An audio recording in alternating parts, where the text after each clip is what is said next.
दोस्तों, इस कहानी में मैं एक लड़के की भूमिका निभा रही हूँ। वह दिन मैं कभी नहीं भूल सकता जब मैंने पहली बार अपने मालिक की बेटी सुमन के साथ दाल पकाई थी। जब सुमन मेरे सामने आई, मैं तो उसे देखता रह गया। हम दोनों ही एक दूसरे को अच्छे लगते थे। हम काफी दिनों से यह घर पर कहने की कोशिश कर रहे हैं, लेकिन उसके लिए हमें कभी सही मौका नहीं मिला। आज मेरे मालिक अपनी पत्नी के साथ 2 महीनों के लिए ऑस्ट्रेलिया चले गए थे। फिर सुमन कहती है, हमारे बारे में मेरे पापा को पता चल जाएगी तो हम क्या करेंगे। मैंने कहा, सुमन, तुम फिक्र मत करो। अगर यह बात उनको पता भी चल जाएगी तो मैं कोई न कोई रास्ता जरूर निकाल लूंगा। आगे तो आप समझ ही सकते हैं। मैं लखनऊ के एक घर में काम करता था। जहां मैं काम करता था वहां के मालिक और मालकिन बहुत अच्छे लोग थे। उनकी एक बेटी भी थी जिसका नाम सुमन था और वह 26 साल की थी। मैं इनके यहाँ पर गाड़ी चलाने का काम करता था। मालिक की बेटी को सुबह कॉलेज ले जाता था और शाम को कॉलेज से घर लाता था। घर में किसी को भी कहीं जाना होता तो मैं ही लेकर जाता था। एक दिन जब मैं सुमन को कॉलेज से लेकर घर आ रहा था, तभी एक कार मेरी गाड़ी के आगे आकर रुक जाती है। फिर थोड़ी देर बाद उसके अंदर से एक लड़का निकलता है जो कि दिखने पर काफी अमीर घर से लग रहा था। वह मेरी गाड़ी के पास आता है और जिस तरह सुमन बैठी थी उस तरफ का दरवाजा खोलकर सुमन को नीचे खींचने लगता है। मैंने पूछा, सुमन, क्या मामला है और यह लड़का कौन है जो तुम्हारे साथ इतनी बदतमीजी कर रहा है? तो वह लड़का कहता है, तुम अपने काम से काम रखो। उसके बाद सुमन भी मुझे चुप करा देती है। फिर सुमन उस लड़के से कुछ बात करती है और फिर वह लड़का चला जाता है। फिर मैं सुमन को लेकर घर आ जाता हूँ। मैंने सोचा कि सुमन से पूछो कि वह लड़का कौन था, लेकिन फिर मुझे लगा कि कहीं वह इस बात का बुरा न मान जाए, इसलिए मैंने पूछना ठीक नहीं समझा। शाम का समय था। सब लोग अपने कमरे में सो रहे थे। मैं भी सोने जा रहा था। तभी मैंने देखा कि सुमन जो छत के ऊपर किसी से फोन पर बात कर रही है। उसके बाद मैं भी टहलते हुए छत पर गया। मैंने देखा सुमन की आंखों में आंसू थे और वह रो रही थी।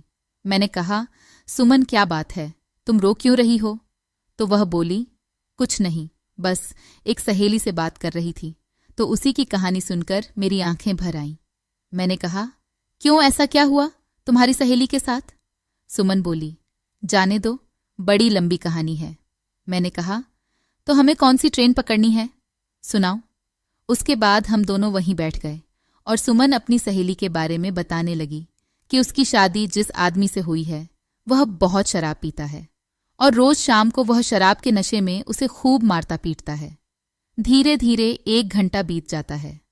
मैंने कहा, सुमन, अगर जीवन साथी अच्छा मिल जाता है तो जिंदगी स्वर्ग हो जाती है, और वही जगह अगर गलत आदमी से शादी हो जाए तो पूरी जिंदगी बर्बाद हो जाती है। तभी सुमन बोली, अच्छा, तुम बताओ तुम्हें कैसी पसंद है? मैंने कहा, मुझे तो कैसी भी चल जाएगी, लेकिन अगर वो तुम्हारी जैसी हो तो और भी अच्छा है। सुमन बोली, क्यों, तुम्हें अपने पसंद की शादी करना पसंद नहीं है क्या? मैंने कहा, बिल्कुल पसंद है, लेकिन मेरा मानना है कि उसी लड़की का साथ दो जो जीवन भर तुम्हारा साथ निभा सके।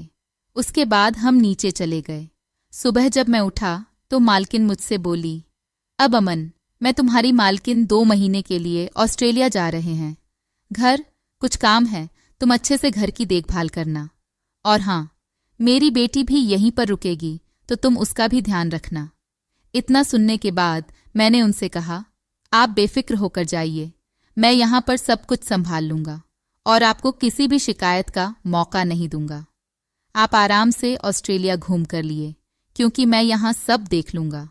फिर सुबह के 11 बजे मालिक की फ्लाइट थी तो वह ऑस्ट्रेलिया के लिए निकल गए। अब जहां तक मुझे लग रहा था कि सुमन भी मुझे कहीं न कहीं पसंद करती है, लेकिन वह ये बात मुझसे कहने में शर्म आती थी।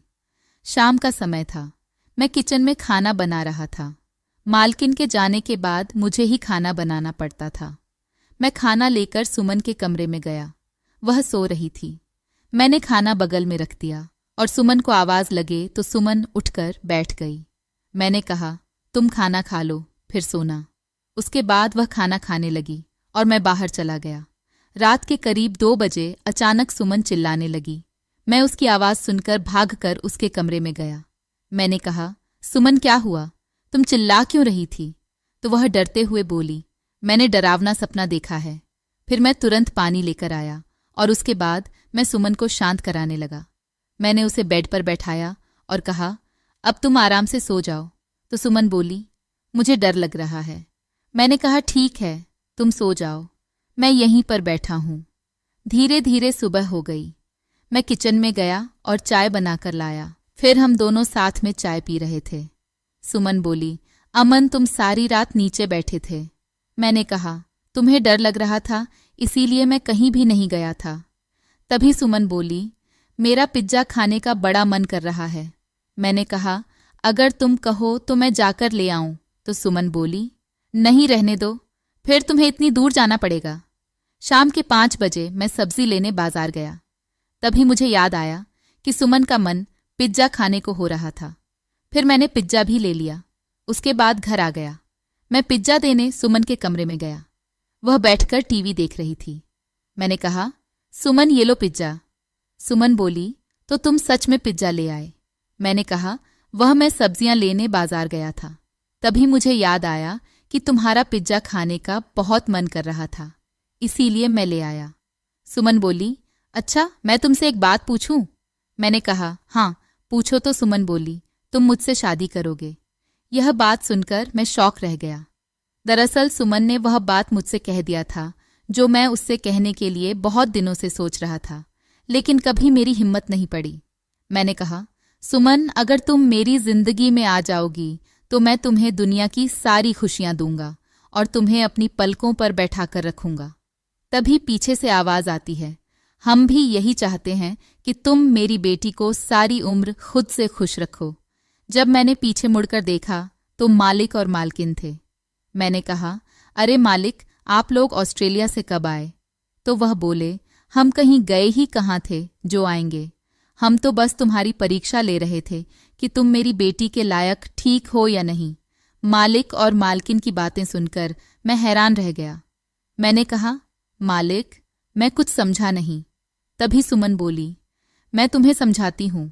दरअसल तुम मुझे बहुत पहले ही पसंद आ गए थे और जब यह बात मैंने पापा को बताया तो वह भी बोले कि तुम बहुत अच्छे लड़के हो। लेकिन तुम्हें तो पता ही है कि हर माँ बाप चाहता है कि उसकी बेटी उसकी जिंदगी में हमेशा खुश रहे। इसीलिए उन्होंने सोचा कि तुम्हारी एक और परीक्षा ली जाए और हम सब ने मिलकर यह प्लान बनाया। लेकिन इन कुछ दिनों में तुमने हम सभी का दिल जीत लिया। मम्मी पापा ने भी यह सब इसलिए किया क्योंकि वह तुम्हारे अंदर की बात जानने के लिए तुम्हारा इम्तिहान ले रहे थे। यह सब सुनने के बाद मैं उनके पैर छूने लगा। उन्होंने कहा, अरे तुम हमारे दामाद हो, तुम ये सब नहीं कर सकते। उसके बाद मैंने घर वालों को बुलाकर अपनी शादी के बारे में बता दिया। वह भी बहुत खुश हुए। फिर एक अच्छा सा मुहूर्त देखकर हमारी शादी हुई। अब मैं सुमन के साथ काफ़ी खुश रहता हूँ। आगे तो आप समझ सकते हैं कि हम बिल्कुल पति पत्नी की तरह रहते हैं और अच्छी वाली दाल पकाते हैं। तो दोस्तों, कहानी अच्छी लगी हो तो चैनल को सब्सक्राइब ज़रूर कर दें। मिलते हैं अगली वीडियो में। तब तक के लिए love you and take care.